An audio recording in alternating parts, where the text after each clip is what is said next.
O meu marido mostrou o recorte do Papo aqui de Graça que eu participei pro pastor, sabe? E o pastor me chamou de herege porque me aconselhei com herege e que... Caião. A gente tem que ter, sabe o quê? Aquele som de caixa, daquelas caixas registradoras. Cada vez que chamar o caixa de herege, clim, bate mais uma. Uma delícia. Bota no registro. O pastor me chamou de herege porque eu me aconselhei com herege e por isso tinha atraído maldição e direito de Satanás pro meu casamento. Tá. Estou sem ter como trabalhar fora. O cara já tinha um negócio de dar ré no quibe há anos. O pastor sabia. Mas a maldição começou quando há 2, 3 meses atrás ela se aconselhou.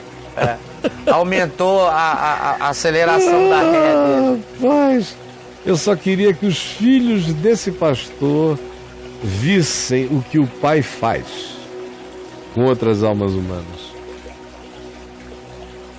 Aí ele ia saber o que era bom para tosse. Porque, rapaz, quando os filhos desses pastores enganadores, isso aí não é gente só ignorante, é enganadora mesmo. E tem uma perversidadezinha ignorante, uma ignorância perversa. Quando os filhos deles começam a ver os resultados da ação pastoral do pai na vida de outras pessoas, eles vão entrando em desespero e em pânico. É por isso que a maioria dos filhos dos pastores não querem mais nem ouvir falar em Deus, em Cristo, em Jesus, em nada.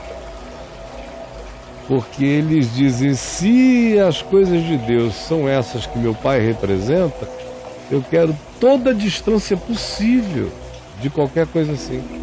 Essa semana eu estava conversando com uma pessoa que disse que me conheceu há muitas décadas atrás. E aí depois, conversa vai, conversa vem. Ela me falou do esposo dela, que é um homem culto, preparado, muito respeitado no meio acadêmico. E, enfim, é um indivíduo que tem consistência filosófica, intelectual e de vários níveis. E ela estava dizendo que o marido foi criado dentro da igreja, desde pequeno, ouvindo essa doutrinação, a tal ponto que quando ele foi chegando próximo aos 18 anos, ele era obrigado a ir aos cultos todo domingo pela família, ele começou a avisar, olha, quando eu fizer 18 anos, eu vou começar a trabalhar, primeiro sustento que eu tiver, eu vou usar para nunca mais botar o pé no que vocês chamam de igreja. O cara construiu isso na cabeça? Começou com 15, 16, quando ele fez 18,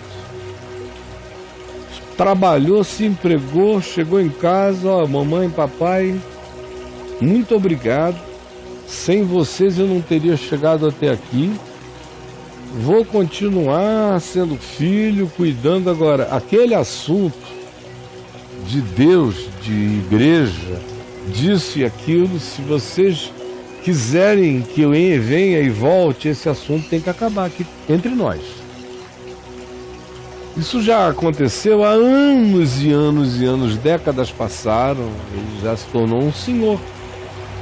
Mas ela disse que até o dia de hoje, quando ele chega na casa da mãe ou dos irmãos e ele ouve aquilo, dá quase que uma reação de erisipela no cara, ele quer sair correndo. Quando ela começou a vir aqui ao caminho, me ouvir, ela começou primeiro aqui no Papo de Graça e tal, até que, ele está aqui em Brasília, deixou ele lá, foi lá. E até que um dia ela perguntou se ele queria ir, ela falou que era eu. Ele não disse nada, só foi, assistiu, terminou, saiu em silêncio na dele, também não teve nenhuma reação negativa. Ela voltou mais alguns dias e nos outros dias que ela foi, coincidiu de eu não ir. Mas ele também não se queixou de nada. E ele já voltou mais 2 vezes comigo lá. E o coração dele começou a a se aliviar. Ele não tem dito nada, mas o coração não tem reagido com nenhuma negatividade. Você veja como as coisas se misturam. Ele sabe hoje, intelectualmente, que uma coisa é uma coisa, outra coisa é outra coisa. Mas o trauma que ficou foi tão forte que mesmo a mente sabendo a diferença, a emoção se angustia. Quando a mera menção, mesmo que ele saiba que Jesus na minha boca significa uma coisa totalmente diferente do que Jesus significa na boca da religião. Que evangelho na minha boca significa algo totalmente diferente do que evangelho significa como descrição religiosa. Ele sabe que igreja para mim significa uma coisa totalmente diferente do que a igreja significa para a instituição religiosa.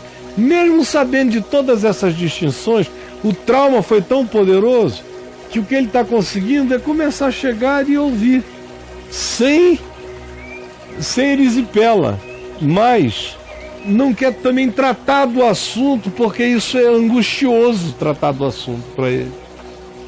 Por que eu estou dizendo isso tudo? Por causa da história dos filhos, do trauma que fica nos filhos, especialmente filhos de pastores e de crentes. São os mesmos que ficam me chamando de herege. Pela misericórdia de Deus, eu me fiz herege para poder ser pastor dos filhos de vocês, dos netos de vocês e das próximas gerações, que vocês nem sonham em alcançar, porque não falam e não conseguem nem se fazer entender, ouvem e não conseguem nem compreender. Então eu quero ser o herege de vocês para poder ser pastor dos filhos e netos e das gerações que vocês não vão conseguir alcançar. Então eu não estou nem aí para o que digam. Eu sei o que Deus pensa a meu respeito. E Ele pensa bem de mim, não mal.